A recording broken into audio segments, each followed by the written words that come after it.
бархурди автобуси мусофирбар бо автомобили боркаш дар шаҳри Мехикои Мексика 13 нафар ба ҳалокат расида, 10 каси дигар захмӣ шуд. Автобуси мусофиркаш бо суръат ҳаракат намуда бо автомобили боркаш бархӯрдааст. Дар натиҷа автобус бо мусофирон аз ҷари сарозер шуд.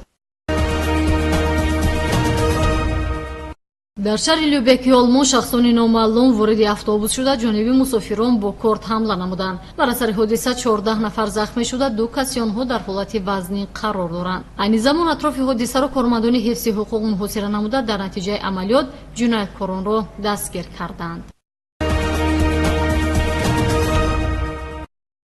تعداد فوتیدگان ابخزی و یارشفرایی در یاپونیا به 225 نفر رسید. غیر از این 14 تن دیگر به درک گردیده، صدها کس دیگر ضرر دیدند. از بارشات زیادی باران و ابخزی بیشتر شهر پرسی که مملکت ضرر دید. بر اثر باریدن از حد زیادی باران، سطح آب دریا بالا رفته به منطقه‌های اهالی‌نشین مجرا گرفت. در نتیجه راه و پل‌ها، بناهای استقامتی و انشاءات دیگر زیر آب و گل ماندند.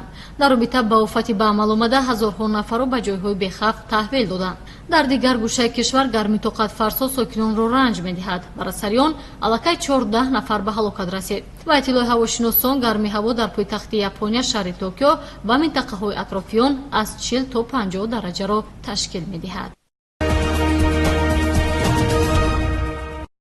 یک پaleontolog باقی‌مانده‌های سخنپاره یک نمودی دینازور را پیدا نمودند. این دینازور با عائله انکیلوزاورها تعلق داشته، پرقوت‌ترین حیوان وحشی در زمان خود به حساب می‌رفت.